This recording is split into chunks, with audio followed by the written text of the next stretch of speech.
Hello everyone and welcome back to my YouTube channel. आज मैं बहुत एक्साइटेड हूँ बिकॉज जो चीज मैं आपके साथ शेयर करने वाली हूँ, स्पेशली मेरी सीए जर्नी, तो वो काफी अच्छी रही, काफी मेमोरेबल है। हाँ, अप्स डाउन तो सबकी जर्नी में आते हैं, मेरी जर्नी में भी डेफिनेटली थे, बट यस अब जो हम लोग देखते हैं, सोचते हैं कि जो भी हुआ उसके बाद जो रिजल्ट आया वो काफी अच्छा था।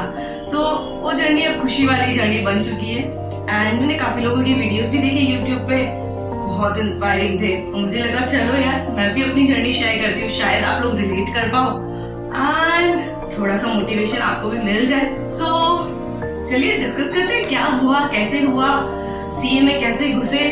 सीए में घुसने का कोई स्पेसिफिक पर्पस तो था नहीं, सब लोग कर रहे थे सीए एंड 2011-12 में काफी ट्रेंड चल रहा था कि जो भी सीए है या सीए क्लियर करते हैं उनकी बहुत रिस्पेक्ट है मार्केट में एंड सीए बनना बहुत बड़ी बात हो रही थी। तो मेरे सारे फ्रेंड्स भी 11th में एनरोल कर चुके थे सीए के लिए, तो मैंने सोचा क्यों ना मैं भी एक बार ट्राई करती हूँ।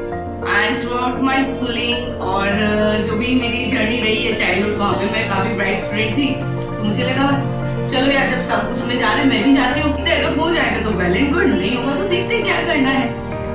बस उसी असम्पशन के साथ घुस गए उसके अंदर। तो बात है 2012 की फरवरी मंथ, जब मैंने एनरोल किया था सीपीटी के लिए एंड मार्च में मैंने अपने बोर्ड्स दिए। उसके बाद था सीए सीपीटी का एग्जाम जो अभी फाउंडेशन है। 3 महीने का टाइम था मेरे पास पढ़ने के लिए, बट मुझे डर था कि अगर सबको पता चल जाएगा कि मैं सीपीटी कर रही हूँ तो काफी लोगों की एक्सपेक्टेशंस हो जाएगी और सब मेरे रिजल्ट पे नजर रखेंगे, राइट। तो मैंने सोचा कि चलो किसी को बताते ही नहीं है और सीपीटी दे लेते हैं। सिर्फ मेरे पेरेंट्स को पता था, किसी भी फ्रेंड को किसी को भी नहीं पता था। मैं सेल्फ स्टडी करके सीपीटी दे के आई एंड जब दिया रिजल्ट आया, क्लियर हो गया अच्छे मार्क्स के साथ, तो आई वाज वेरी हैप्पी। और मुझे लगा यार ये तो हाई क्रिएट किया गया है, इतना कोई डिफिकल्ट तो है नहीं, मैंने सेल्फ स्टडी करके कर लिया तो कर सकते हैं। देन मैं कॉन्फिडेंटली गई आईपीसीसी के लिए एनरोल करने एंड वहां जब एनरोल किया एंड बुक्स आई हाथ में, बाप रे इतनी मोटी मोटी बुक्स और इतनी सारी बुक्स, वहीं देख के अपना कॉन्फिडेंस तो हो गया जीरो कि ये तो बहुत ज्यादा है। और 9 महीने, क्योंकि मैंने रिजल्ट के बाद प्रिपरेशन स्टार्ट की तो मेरे पास 9 महीने थे, मुझे लगा 9 महीने में इतनी सारी बुक्स तो कोई कर ही नहीं सकता, कोई कैसे कर सकता है। एंड फिर कोचिंग स्टार्ट की तो वहां पे पता चला ये इतनी तो बेस बुक्स है, इसके अलावा भी काफी ऑथर्स की बुक्स होती है जो आपको रिफर करनी पड़ेगी, शायद क्लियर करने के लिए और भी चीजें पढ़नी पड़ेगी और भी चीजें आपको सीखनी पड़ेगी। भाई साहब बहुत लग रहा था कि ये तो बहुत ज्यादा है, बहुत डिफिकल्ट है, नहीं हो पाएगा। बट वही पेरेंट्स ने मोटिवेट किया कि यार ट्राई करना चाहिए, गिव अप नहीं करना चाहिए, और ट्राई करोगे तो समझ में आएगा कि कर सकते हो या नहीं। विदाउट ट्राई किया आप कैसे जज कर सकते हो यार ये इतना सारा है, नहीं होगा, और कर लोगे, है ना। वो मोटिवेशन मेरे लिए काफी अच्छा साबित हुआ। मैंने प्रिपरेशन स्टार्ट की, बट देखा देखी एज यूजुअल वो फेज ही ऐसा था, इतनी मैच्योरिटी नहीं थी।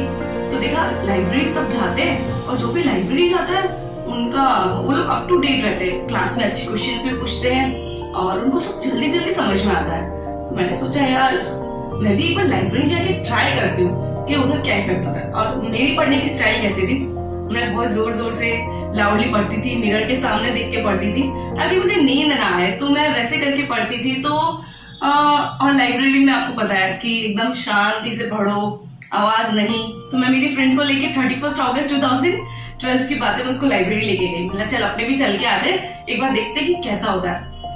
आते टाइम मुझे इतनी ज्यादा नींद आने लगी कि मैं ड्राइव कर रही हूँ, मेरा एक्सीडेंट हो गया। डोंट रिलेट कि वो एक्सीडेंट उसकी वजह से ही हुआ, बट यस मुझे फिर डर लगने लगा कि नहीं यार मुझे देखा देखी नहीं करनी चाहिए, और जो है वो है, मतलब आप जैसे कंफर्टेबल हो उसमें पढ़ो।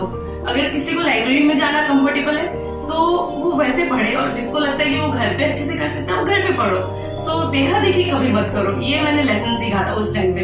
और मैं 1-1.5 महीना पीछे हो गई थी पढ़ाई में, बिकॉज एक्सीडेंट की वजह से मुझे बेड रेस्ट दे दिया गया था 1-1.5 महीना, और काफी मैं बैक हो गई थी।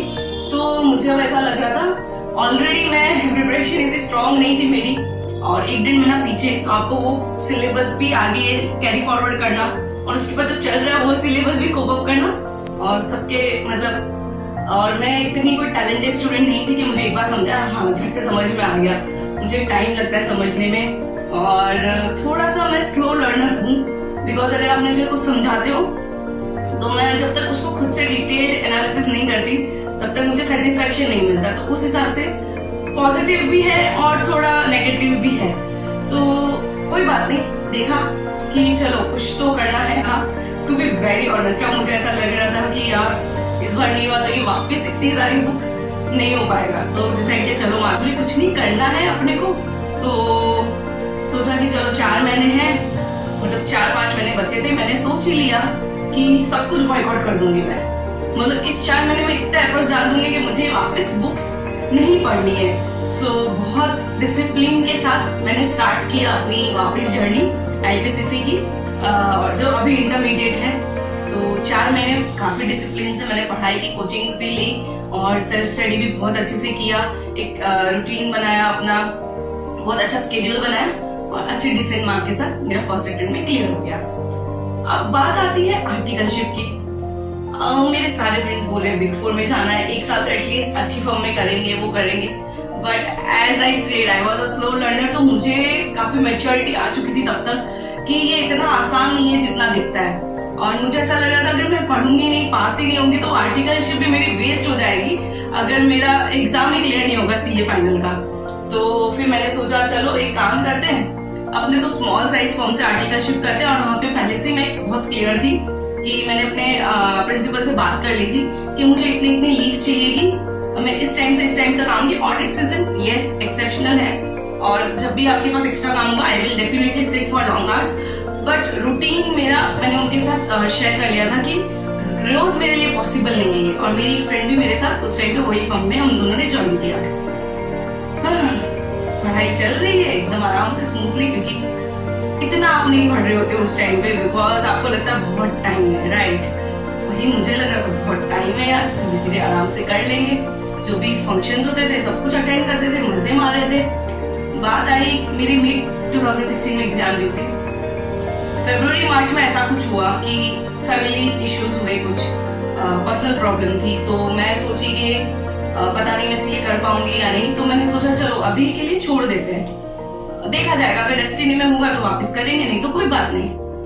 एंड जून 2016 में फाइनली सब कुछ रिजॉल्व हुआ, सब कुछ स्टेबल हुआ। देन आई डिसाइडेड कि चलो एक बार ट्राई करके देखते हैं। मेरे पेरेंट्स ने भी बोला कि इतने तक आके अभी तक एग्जाम भी नहीं दिए बिना how can you give up. So I thought चलो एग्जाम तो दे लेते हैं, कोई बात नहीं।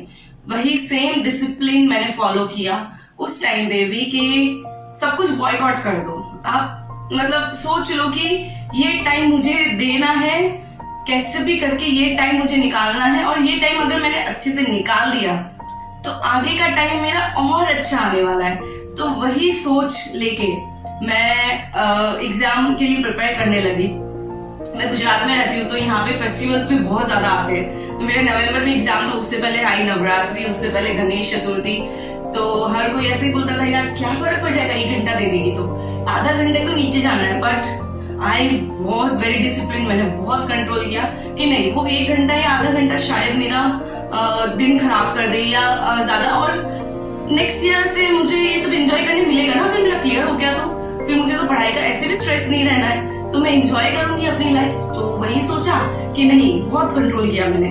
अभी उस टाइम पे सब बोलते ही थे इतना तो क्या है कि 1-1.5 घंटा भी नहीं निकाल सकते।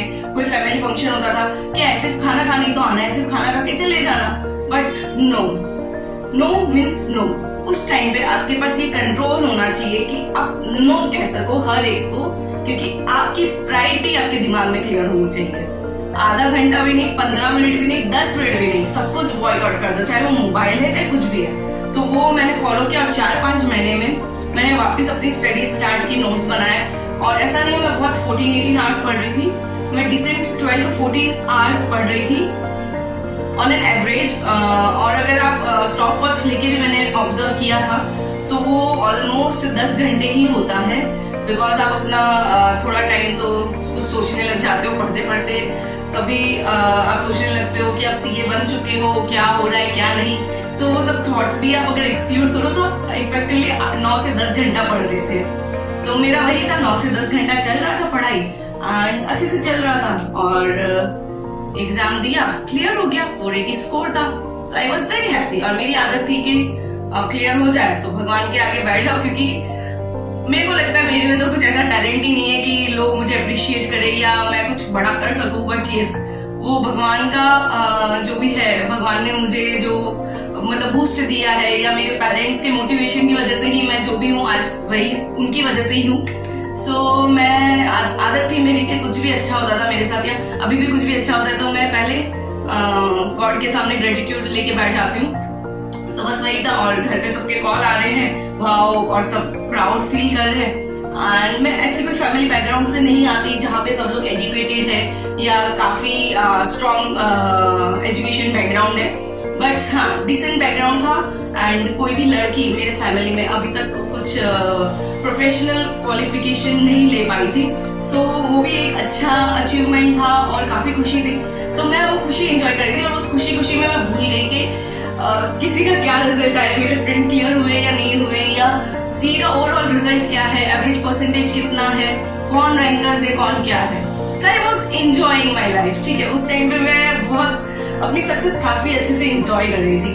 एंड अराउंड रात के 9-10 बजे एक मेरी फ्रेंड का कॉल आया, बोला कि हाँ माधुरी, इसमें स्कोर काफी लो है, तो 480 में भी मुझे लगता है तेरा रैंक हो सकता है, तो एक बार ट्राई कर ले, चेक कर ले। मैंने सोचा कि मैं तो पास हो गई, उसमें मैं बहुत खुश थी। रैंक तो मैंने सोचा ही नहीं था, मैं पास सीए बन गई। मतलब सीए माधुरी इतनी बड़ी बात थी मेरे लिए कि मैंने सोचा ही नहीं था कि रैंक आएगा या नहीं आएगा, या आया है या नहीं आया है। फिर भी चलो देखा मैंने, और मैंने कभी भी मेरिट लिस्ट देखी नहीं थी कि कैसे दिखती है, तो वहां लिखा था 44। एंड मैं श्योर नहीं थी कि वो रैंक है या नहीं, बिकॉज आपकी एक्साइटमेंट इतनी ज्यादा है कि आप सब कुछ भूल चुके होते हो उस टाइम पे। उस मोमेंट पे आप जी रहे होते हो अपनी जिंदगी एट द फुलेस्ट। तो फिर भी मैंने सोचा चलो ये स्नैपशॉट लेते हैं इसका, और अपने मेंटोर को मैंने भेजा रात के 12 बजे के आसपास, is this a rank?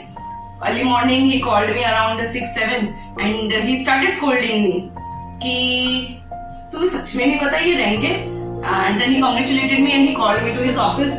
And वहां पे काफी इंटरव्यूज हो रहे थे और काफी लोग आपसे बात करना चाहते हैं, आपकी जर्नी सुनना चाहते हैं।